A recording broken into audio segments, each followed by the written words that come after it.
Bonjour, vous êtes sur le podcast de Tikook, l'échelle qui vous accompagne dans votre croissance continue. Je m'appelle Stella, je suis membre du comité de direction d'une entreprise du continent.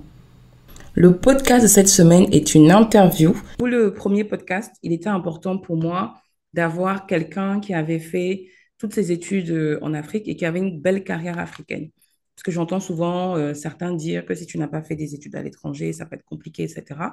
Alors que moi, je connais beaucoup de personnes qui ont grandi en Afrique, qui ont fait leur carrière en Afrique, qui ont fait leurs études en Afrique, pardon, qui ont fait leur carrière en Afrique et qui ont des très beaux parcours. Et pour moi, c'était important que mon premier podcast soit vraiment de montrer un exemple de ces beaux parcours. Et j'en ai plusieurs d'autres qui arrivent. Et c'est aussi pour ça que je suis très contente, en fait, Niton, que tu participes à ce podcast. Je vais commencer par te demander de te présenter, qui tu es, voilà, et qu'on te découvre. Et ensuite, on va aller dans le jeu des questions-réponses. Merci Stella. Bonsoir à ceux qui écoutent. Alors, je suis Niton Koulibaly Camara.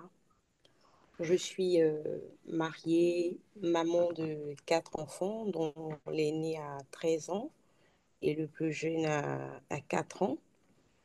Euh, j'ai un diplôme en finance comptabilité à l'Institut Polytechnique de Yamoussoukro, en Côte d'Ivoire. Euh, j'ai cumulé à peu près 15 années de carrière dans les métiers de l'audit, transactions due diligence et puis également en direction financière. Voilà, c'est la petite présentation que je peux faire de moi. C'est une belle carrière, hein? Et donc, tu es allé, comme tu disais, à l'université de Houphouët-Boigny. Ça a toujours été un peu la vision et qu'est-ce que tu as appris comme spécialité là-bas? Alors, est-ce que ça a toujours été la vision? Si on fait un peu marche arrière et que je reviens quelques années en arrière, à la base, moi, au lycée, je voulais faire médecine. Voilà. Ok, On est vraiment loin de la finance, hein. Je voulais oui, faire médecine. Et puis voilà, je fais le baccalauréat série scientifique au lycée scientifique de Yamoussoukro. Et après le baccalauréat, je ne suis pas orientée en fac de médecine à Abidjan. Du coup, bah, je suis un peu perdue. Une jeune de 20 ans, de moins de 20 ans qui a toujours voulu faire médecine. Pendant tout mon cursus scolaire, c'était médecine. Donc, tu imagines un peu, à moins de 20 ans, tu as pas, honnêtement, je n'avais pas prévu de plan B parce que je n'avais pas en fait en tête que ce ne serait pas possible pour moi de rentrer en fac de médecine. Donc, je fais le point des universités, des écoles supérieures qui me restent en Côte d'Ivoire parce que je n'ai pas forcément les moyens en fait d'aller à l'étranger pour faire médecine comme je voulais faire. Et quand je regarde, bah, j'ai l'Institut national polytechnique. Et puis là-bas, du coup, il n'y a pas médecine. Qu'est-ce que je fais alors? Je procède par élimination parce que je ne sais pas ce que je veux faire à part médecine, mais je vais regarder qu'est-ce que j'ai pas envie de faire. Donc déjà, j'ai pas envie de faire un cycle qui est très loin d'un doctorat parce que je voulais faire médecine. Donc je regarde, je dis, bon, je vais faire le cycle long à l'INPHB, l'Institut national polytechnique de Yamoussoukro. Donc déjà, je pars donc m'inscrire en classe préparatoire. Et en classe préparatoire, j'ai trois choix. Soit je vais en classe préparatoire commerciale, soit je fais les prépas techno, soit je fais les prépas sciences biologiques. Alors, je regarde du coup les débouchés. Sciences biologiques, on devient ingénieur agronome. C'est quelque chose auquel j'ai jamais pensé. Donc, je dis, bon, ça, j'élimine. Il me reste que deux choix du coup en classe préparatoire. Alors, j'hésite un peu entre les classes préparatoires techno et les classes préparatoires commerciales. Et là, maintenant, je vais procéder par, on fait quel type de matière dans chaque classe préparatoire? Et en techno, on me dit, voilà, il y a les sciences physiques. Je dis, ah. Alors, c'est vrai que je faisais les sciences physiques au lycée, mais je trouvais ça un peu lourd. La chimie, ok, c'était top, mais les sciences physiques, c'était un peu lourd. Donc, pas envie de faire ça en classe, en supérieur. Et c'est comme ça que je me retrouve en fait en classe préparatoire commerciale. Et quand je commence les classes préparatoires commerciales qui durent 2 années, euh, c'est là que je découvre la comptabilité. Et j'adore la comptabilité. Je me rends compte que c'est quelque chose qui est super intéressant, que j'aime. Je me retrouve, parce qu'à à la base, j'ai toujours adoré les maths. Déjà, je retrouve un peu quelque chose de nouveau, que je trouve avec beaucoup de logique. Voilà, et c'est comme ça que je dis, bon, après les classes préparatoires, je vais rentrer en études comptables supérieures. Et donc, c'est comme ça que j'avance en fait et je finis mon cycle ingénieur en finance comptabilité. Voilà. C'est comme ça que je suis arrivée en fait dans la finance. Dans la finance, d'accord. Ouais. Donc, au final, tu as réussi à trouver quand même Voilà. un métier, une matière d'abord. D'abord, une matière en fait qui t'a plu et ensuite de là, tu as pu en faire un métier. Et donc, quand tu Exact. finis, donc c'est 5 ans, c'est ça, hein, d'études, tu fais C'est ça. 2 ans de classe préparatoire et ensuite 3 ans d'école, c'est ça, Ensuite, pour sortir avec un bac+5. exact. D'accord. Et donc ensuite, tu vas commencer chez EY, Ernest Young, qui est un des Big Four. Comment tu as fait le switch entre l'école et entrer dans le cabinet? Alors, à la base, en général, les Big Four, ils sourcent en fait dans ces écoles de finance. D'accord, Donc, chaque année, il y a des tests de recrutement. Et en tout cas, à l'époque, il y avait au moins une dizaine de personnes en fait qui étaient recrutées chaque année dans d'accord, les différents sports. Et donc, on connaît la période, on se prépare pour. Et lorsque la période arrive, ben, on passe tous les tests, on fait tous les tests des Big Four. d'accord, Et voilà, j'ai eu l'opportunité d'intégrer l'un de ces Big Four en 2009. d'accord, Euh, Après, j'ai eu plusieurs belles opportunités. J'ai d'abord commencé en audit, où j'ai fait 8 années. Et ce qui était intéressant, en fait, dans ce cabinet, c'est que on n'évoluait pas en silo, parce qu'en cabinet d'audit, on a plusieurs départements. Lorsque tu rentres en audit, euh, normalement, tu devrais faire que l'audit, voilà. Mais si tu es intéressé, par exemple, moi, en basse saison d'audit, s'il y a des missions de revue de procédure, de conseil, d'audit, de gestion, et que je suis intéressée, bah, écoutez, j'avais en fait l'opportunité avec ma hiérarchie de toucher un peu à tout ça, en fait. Et honnêtement, ça m'a permis d'avoir en fait une large vision des, de, de, de la gestion d'entreprise. Voilà. Et après d'accord, 8 années, quand j'avais déjà le grade de manager confirmé déjà, hein, euh, je crois que j'étais à moins d'une saison du grade de senior manager avec tout ce qui part avec. Et en interne, il y a eu un poste ouvert en transaction, d'accord. en transaction Alors, de diligence. je vais me permettre de te couper juste avant qu'on parte sur ton poste de transaction. Peut-être pour les personnes qui ne sont pas familiers avec les métiers de l'audit, est-ce que tu peux juste un peu expliquer de façon simple ce que c'est que la fonction audit et concrètement, quelles sont un peu les activités principales que tu fais en tant qu'auditeur? Alors, en Big Four, quand on est au département audit, bah, on fait du contrôle des comptes. Euh, donc, on arrive dans les entreprises qui sont les clients en fin d'exercice. Et c'est vraiment en fait de revoir déjà si les procédures ont été respectées.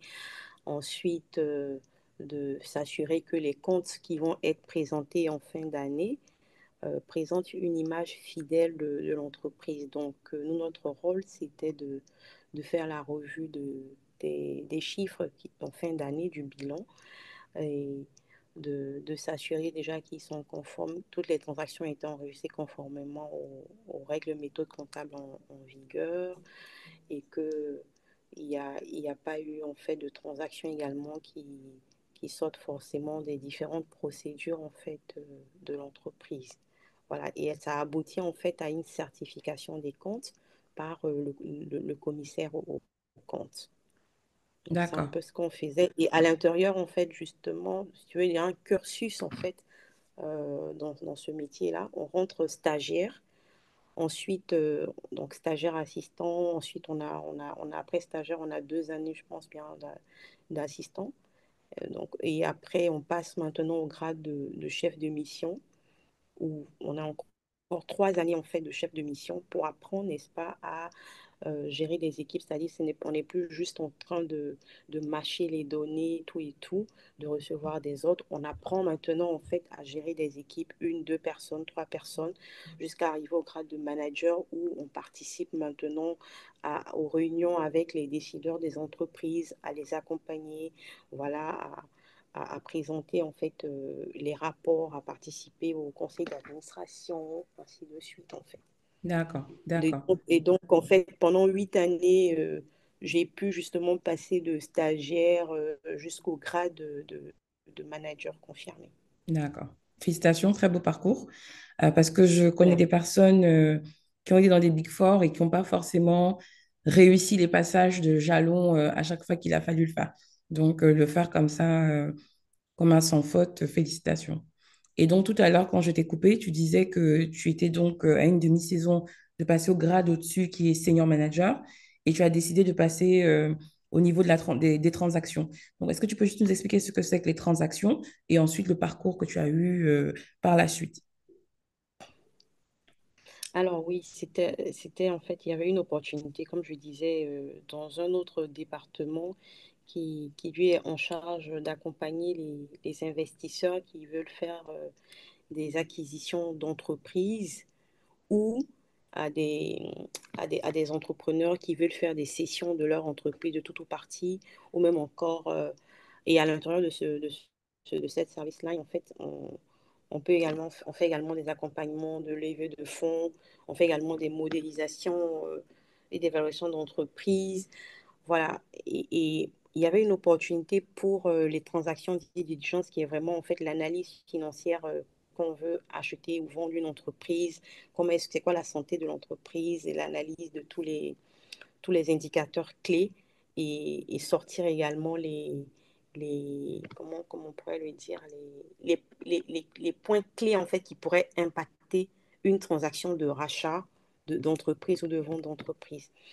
Et donc, mais c'était à un grade similaire, si tu veux, à celui où j'étais. Donc, soit je restais en département audit et j'avais la promotion pour passer au grade supérieur, soit j'acceptais de ne pas pour cette année-là, en fait, passer à un grade supérieur, mais aller apprendre un nouveau métier, en fait. D'accord, Et bon, honnêtement, j'avais vraiment envie d'apprendre autre chose à cette période.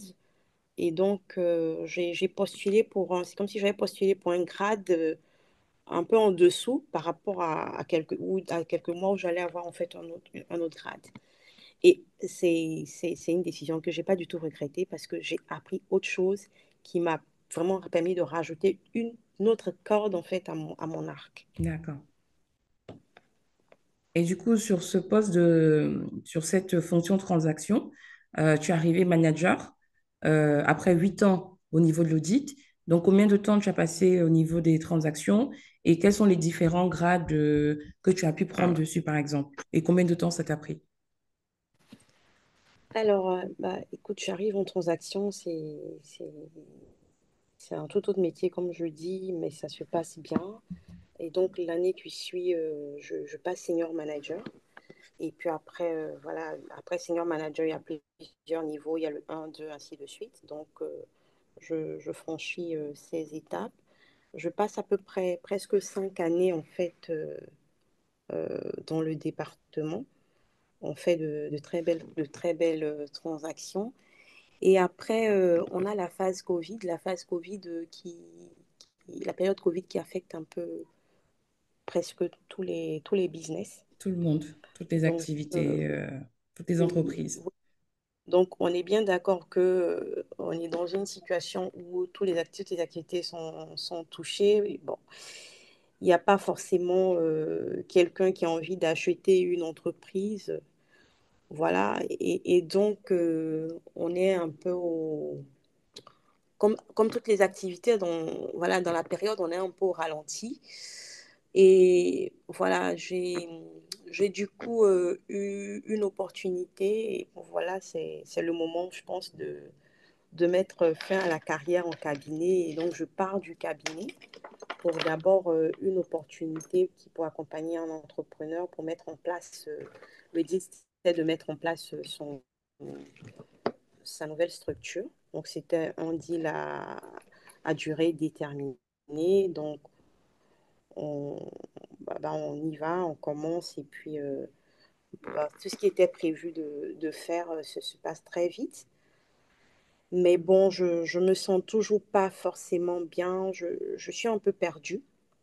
Et je pense que beaucoup de personnes se sentaient un peu perdues pendant la période de Covid. Après, je ne sais pas si c'est juste le Covid qui fait que je suis un peu perdue ou bien, voilà. Donc, je fais un break de 2 mois, histoire de mettre un peu de l'ordre dans mes idées. Et c'est très bénéfique.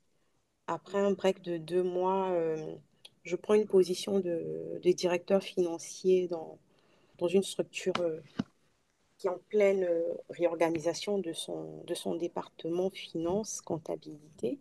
D'accord. Je Et vais me permettre encore de t'interrompre, excuse-moi, Niton, juste pour bien comprendre. Donc, pendant le Covid, pour aller sur l'activité, donc sur cette nouvelle activité, cette nouvelle entreprise que lançait cette personne, tu as quitté ton entreprise EY, c'est ça? Tu as démissionné pour aller le rejoindre sur son projet? oui, D'accord. Donc, tu as oui, démissionné de ton CDI, où tu étais donc en transaction en tant que directrice de mission chez EY, et tu es partie donc sur ce projet de start-up de quelqu'un qui t'avait déjà dit d'avance que c'était pour un CDD. C'est bien ça, hein?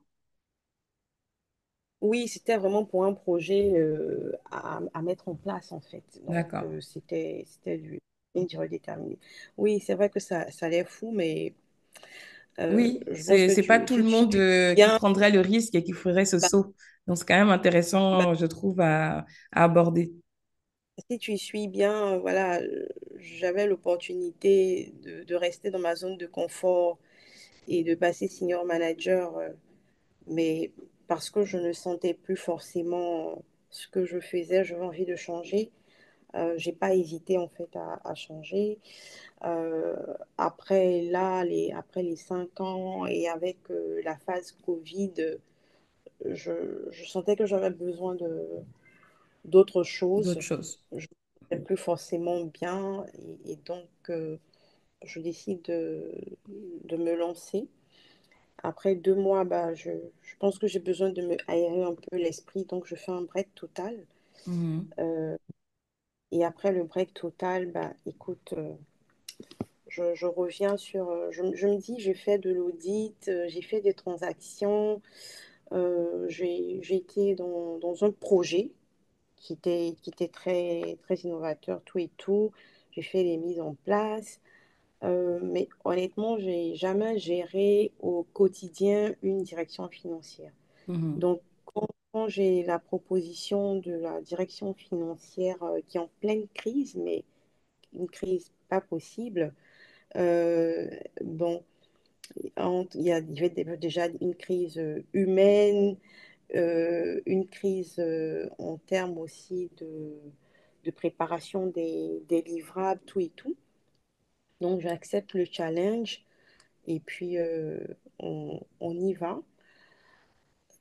Après 4 5 mois, on est stable, on arrive à stabiliser, on a réussi à mettre en place également des process pour améliorer les, le, le niveau en fait de créance client, tout et tout. Donc on va beaucoup mieux, tout devient stable. Bon, presque. Mhm.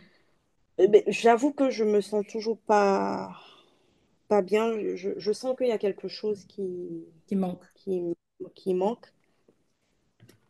Et puis, il y a quelqu'un qui m'approche et me dit, écoute, je suis en train je suis à la recherche d'une personne qui va m'accompagner dans un nouveau projet où j'ai- je suis en train d'obtenir des projets en partenariat public-privé. Et donc, je cherche quelqu'un pour m'accompagner dans la structuration, dans les discussions, dans les négociations.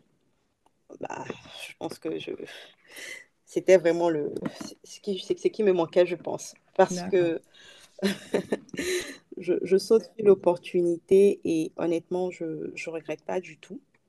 Euh, je me ressens, voilà, à être dans des discussions, des réflexions dessus, des structurations assez intéressantes, à être en fait sur des échanges avec diverses personnes de divers domaines, à réapprendre, à parler risques juridiques sur des transactions. En tout cas, ça se passe très bien. Et en même temps, ça crée le déclic aussi en moi, parce que je me rends compte que, voilà, j'accompagne certains entrepreneurs euh, et ils sont satisfaits, ça se passe bien. Euh, alors que moi-même aussi, j'ai toujours voulu également être un matin entrepreneur, mais honnêtement, je n'avais jamais pris le temps de me poser pour rédiger mon propre projet. Mhm. Donc, voilà, j'ai un déclic et je prends maintenant sur moi de 4 heures du matin à 6 heures tous les jours, commence à rédiger un projet avant de me rendre au bureau. Et je le fais sur une période voilà, de presque un mois entre la rédaction du projet, les analyses, les calculs de rentabilité, voilà, potentiel, voilà. Et puis, je lance en fait une marque qui évolue dans tout ce qui est, dans tout ce qui est fourniture pour l'hygiène quotidienne à base de papier. Et finalement, la marque, elle se comporte, en tout cas en lancement, ça commence à être un peu même, en tout cas, c'est en phase avec mes projections. Mhm. Je me rends compte que ça commence à me demander un peu plus de temps. Donc, ce que je fais, c'est que je me place plutôt en consultante maintenant. Et ça a D'accord. l'avantage de me donner un peu plus de temps parce que euh, concilier déjà le poste que j'avais en CDI et puis mon projet personnel me demandait beaucoup de temps. Comme je disais tout à l'heure, je travaillais entre 4 heures et 6 heures du matin Mhm. pour mon projet personnel. Le travail que j'avais, je n'arrivais pas à descendre forcément midi et deux. Je rentrais vers autour de 21 heures et parfois entre 21 heures et 23 heures, je travaillais encore sur mon projet personnel. Ça fait des très, très, très longues journées, hein. Donc, en fait, des Ouais. journées de 4 heures jusqu'à 23 heures, quoi. Ouais. Donc, à un moment donné, j'ai commencé à être très fatiguée, très, très fatiguée. Et c'était plus évident, voilà. Et donc, je garde la confiance parce que euh, j'ai- je suis sur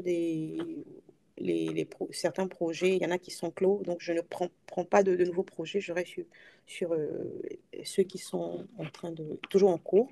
Et à côté de ça, euh, avec mon partenaire, on lance aussi un cabinet pour, euh, pour vendre en fait du fractional CFO, qui est un Mhm. service en fait de directeur financier à temps partiel qu'on offre aux PME. Et parce on a toujours eu cette vision en fait bah, écoute, on a plein d'entrepreneurs locaux, sauf qu'ils ils n'ont pas forcément en fait le service de directeurs financiers qui les accompagnent en fait dans la prise de leurs décisions, tout et tout. Donc, on met en place également le service et puis voilà quoi. Ça fait qu'aujourd'hui, je suis totalement à mon propre compte. Euh, je fais de la consultance à temps partiel et puis je gère également ma marque également à temps partiel. Et ça me permet également d'avoir un peu plus de temps pour mes enfants. D'accord. Félicitations, hein. Félicitations pour déjà ce parcours brillant en entreprise que tu as eu, les risques que tu as pris et finalement aujourd'hui, donc si je comprends bien, donc tu as mi-temps consultante où tu offres des services de CFO fractionné, donc de directeur financier, on va dire à temps partiel. Et à côté de ça, tu as ta marque. Est-ce que tu souhaites parler de ta marque ou pas? Bah, non, on en parlera peut-être une autre fois. C'est une marque D'accord, de, pour l'instant, on est sur des mouchoirs. Je sais pas, ça c'est la marque Lana. Voilà, on est sur des d'accord. mouchoirs. Donc, on va dire aux éditeurs d'aller tester tes produits, les produits Lama, et de pouvoir faire un retour et de t'encourager dans l'activité, en espérant que, comme tu Merci. dises, derrière, il y a aussi d'autres produits qui puissent venir. Alors, j'ai deux autres questions sur, du coup, tout ton parcours que tu as eu. Un parcours où tu as pris des risques, un parcours où tu t'écoutes. Pour moi, c'est ça aussi qui est important et que je ne vois pas forcément beaucoup de gens autour de moi faire. Je connais des gens qui sont encore sur des postes qui ne leur plaisent pas, qui ne sont pas forcément heureux, mais qui restent pour le salaire.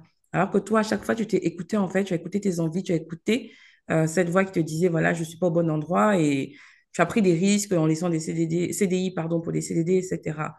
Et donc, j'ai une question par rapport à ça. Euh,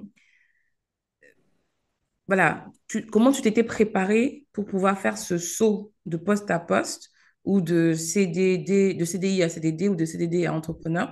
Voilà, comment tu t'es préparé financièrement pour que ce soit pas un problème qui te freine en fait?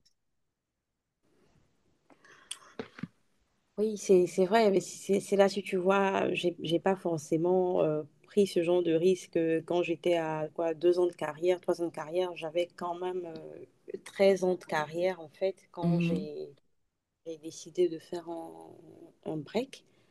Euh, c'est vrai, je vais pas dire que j'étais en fait à, comment dire, je pense que l'idée, c'est à un moment donné, après un certain nombre d'années à travailler, à être salarié, et surtout qu'on a connu la crise Covid, on devrait, n'est-ce pas, vivre avec, en se disant, bon, en termes de BFR, on devrait avoir peut-être 1, 2 mois de réserve, voilà. D'accord, C'est ce que je me dis en tout cas. Et après, comme toute gestion d'entreprise, on devrait gérer également ses finances de façon similaire. Donc, si on se dit qu'on a une réserve de 1, 2 mois et qu'on n'a plus d'entrée, voilà, il faut serrer encore les, les dépenses pour que la réserve de 1, 2 mois puisse faire peut-être 3, 4 mois et puisse se dire que voilà. Honnêtement, c'était là peut-être aussi que ça a un peu de confiance en moi aussi qui me poussait en fait à prendre ce genre de risque. Honnêtement, je c'est pas pour paraître prétentieuse, mais je m'étais toujours dit, bon voilà, si ça marche pas, ça peut marcher, ça va marcher ailleurs. En fait, voilà, mhm. c'est un peu ça qui m'anime, quoi. D'accord, ok. Et du coup, en restant sur ces sujets de confiance en soi, j'ai une question qui est de dire, pour avoir un parcours comme le tien, donc réussir dans un cabinet, prendre des postes de CFO et ensuite prendre le courage de monter sa propre entreprise et une double entreprise en fait, donc un cabinet de conseil, enfin des fonctions de conseil indépendant plus d'avoir sa propre marque. Pour toi, quelles sont les compétences clés ou les qualités clés que tu as que tu recommanderais d'autres personnes, que tu recommanderais à d'autres personnes de travailler dessus pour pouvoir avoir un peu ce beau parcours et continuer à progresser en fait. Alors, c'est vrai que j'ai jamais essayé de faire, c'est quoi l'inventaire de, de, de tout ceci, mais ce que je peux dire, c'est que il y a d'abord en fait la passion dans ce qu'on fait, l'engagement et la passion dans ce qu'on fait. Parce que par exemple, aujourd'hui, quand je te dis avec mon partenaire, nous avons, c'est une entreprise totalement à part, Matrix Partners. Donc, nous avons un cabinet et bah, aujourd'hui, c'est pas un big four, voilà. On n'est même pas positionné sur les mêmes services, Mhm. mais on va parler à des entrepreneurs qui, comme tout entrepreneur, hein, quand 5 francs ils sortent de ma caisse, je vais être sûr que je paye pour quelque chose, voilà. Mais ils ont besoin de sentir des personnes qui sont impliquées et engagées. Pour moi, c'est déjà le premier point.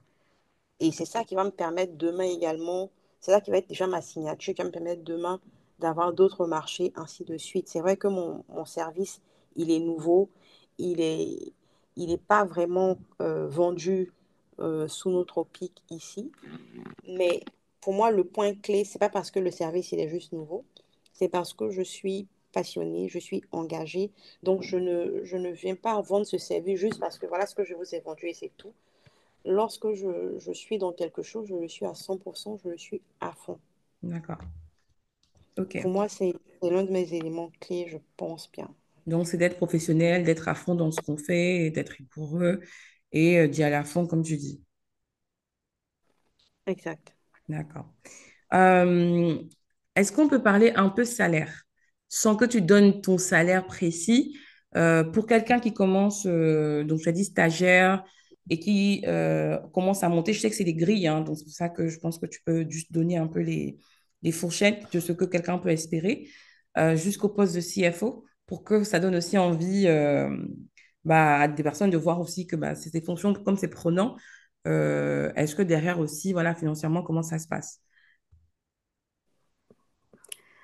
Alors, en cabinet, honnêtement, je sais plus c'est quoi les grilles. Je sais vraiment plus c'est quoi les Pas grilles, une donc je ne veux pirouette. pas je ne veux pas parler en fait de la grille d'il y a 15 ans ou quoi que ce soit pour ne Même pas si en d'il y a fait 15 ans, c'est que juste pour demain, avoir une idée. non, c'est pas que demain en fait il y a une personne qui dise bah écoute, j'ai écouté sur le podcast de Stella. Il y a une dame là qui a dit que c'était X montant et puis voilà, je vais postuler. On parle même pas de la moitié, quoi. Donc, je préfère ne pas forcément parler. Et après, pour les postes de CFO, pour moi, ça dépend de la négociation de chacun, ça dépend du secteur d'activité, tout et tout. Donc, voilà, je ne peux Mais tu pas peux donner des m'aventurer. fourchettes. Bah, écoute, même en termes de fourchette, tu vois, je sais pas te le dire, c'est vraiment que ça se négocie. C'est ça, en fait. Je sais que ça se négocie.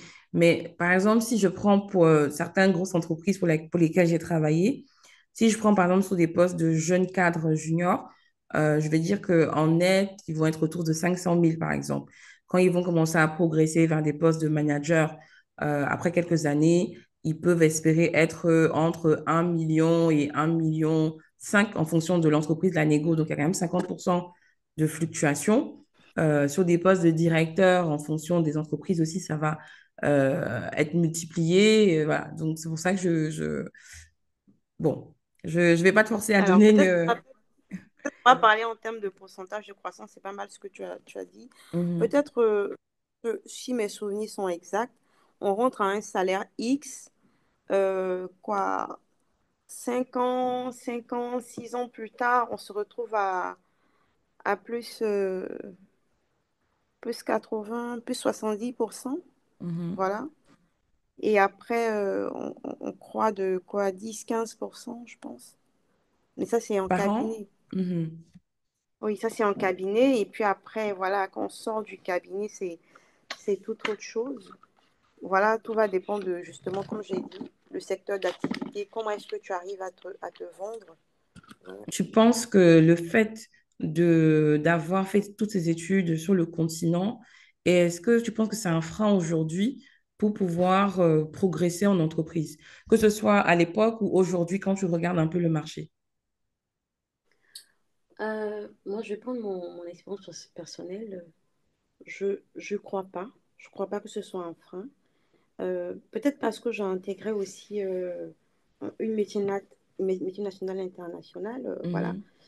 Euh, Écoute, chez le Big Four où je travaillais, j'ai eu l'opportunité, n'est-ce pas, de travailler avec des pairs d'autres pays, notamment de Paris, de Londres. On a fait des transactions ensemble et ça se passait très bien. Donc, en fait, on a eu l'opportunité, en fait, d'être exposé à des environnements internationaux. Et il y a eu même une transaction deal deal euh, en 2019 où on a travaillé avec des cabinets comme McKinsey, la banque d'affaires Lazare, aux côtés d'un client. Après, j'ai eu l'opportunité, la chance d'être paru dans le Jeune Afrique Business de novembre 2010, oui, le 6 juin 2019. Donc, je pense que j'ai pas forcément, euh, j'ai jamais pensé même en fait que c'était un frein, parce que D'accord. voilà, je travaillais avec des, des personnes d'autres, de cabinets de renommée internationale d'autres pays, des pays occidentaux, voilà, et ça s'est toujours très bien passé, quoi. D'accord. Ok. Merci. En tout cas, moi, c'est un de mes fers de lance de dire que ce n'est pas une obligation. Si on a l'opportunité de faire des formations complémentaires, peut-être par la suite, les gens peuvent le faire, mais c'est en aucun cas une obligation. Et qu'il faut vraiment que surtout les plus jeunes s'enlèvent de la tête que il faut forcément voyager, en fait, faire des études et forcément avoir fait des études à l'étranger pour avoir des belles carrières. Parce que comme je le disais en entrée de jeu, je connais énormément de personnes qui ont des parcours 100% Afrique et qui ont de très, très, très, très belles carrières, bien plus que beaucoup de gens que je connais en Europe, bien plus que énormément de gens. Et on peut avoir des très beaux niveaux de salaire également en ayant fait toute sa carrière sur le continent et à faire ses études sur le continent. Donc, voilà. C'était important Bien sûr, pour moi qu'on en parle. bien Euh, sûr. Peut-être si tu peux m'insister là sur oui. ce sujet.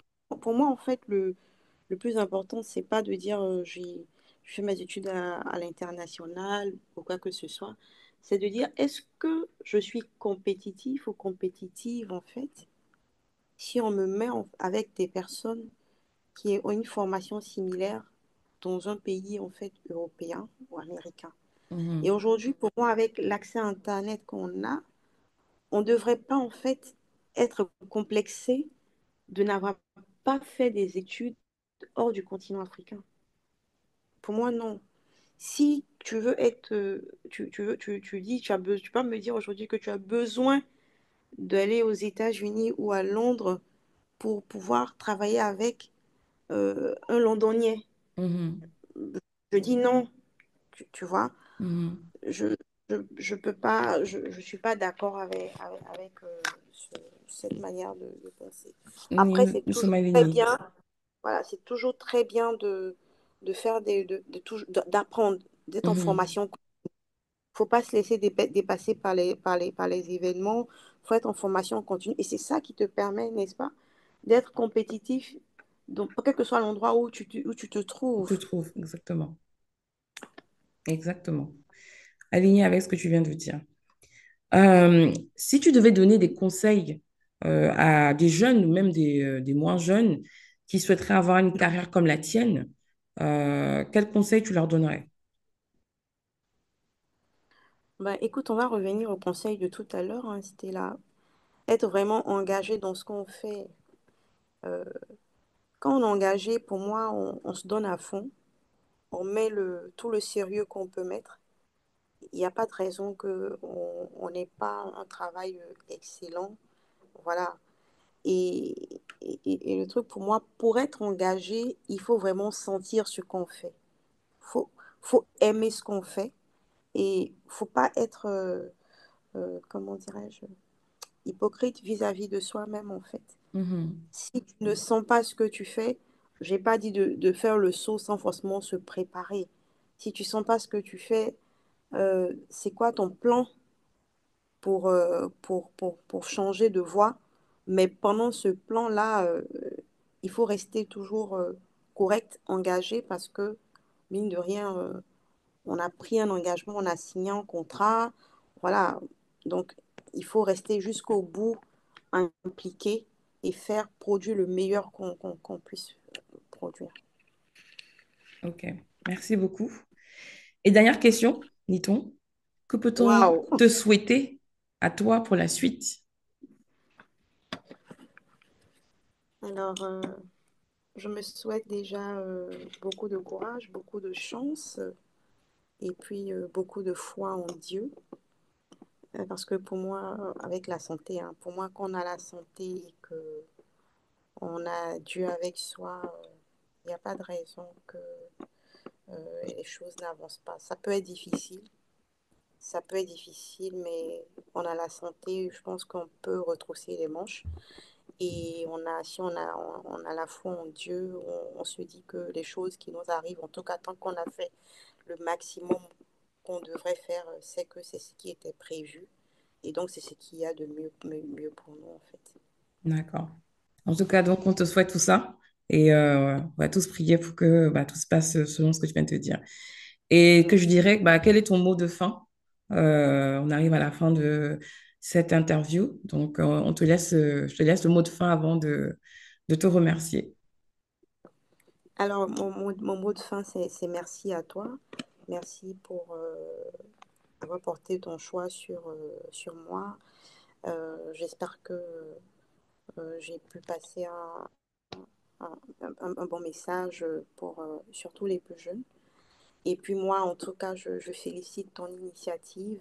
Merci. C'est une très belle initiative et je souhaite qu'elle ait l'impact en fait qui, que tu as projeté en mettant en place en fait ce projet, ce qui est un très bon projet. Amen.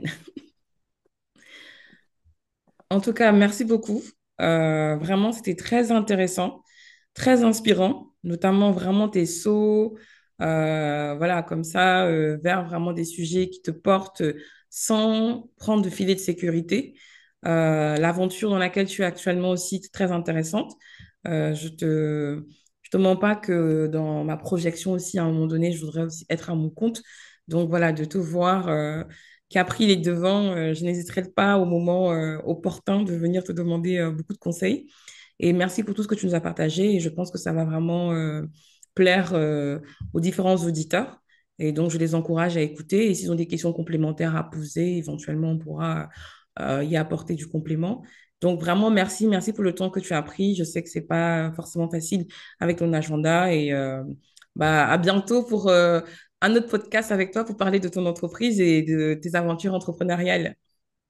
Merci Stella, et ça m'a fait plaisir. Merci beaucoup. Merci. Bye bye. Merci. Merci à toutes et à tous d'avoir écouté ou visionné ce podcast. Je serais ravie si vous partagez, likez et commentez. Retrouvez-nous sur notre site www.tcook.com et sur nos réseaux sociaux LinkedIn, Facebook et Instagram. N'hésitez pas à me laisser en commentaire les sujets que vous souhaiteriez que je creuse. Rendez-vous la semaine prochaine pour un nouveau podcast. Prenez soin de vous et misez sur vous pour votre réussite.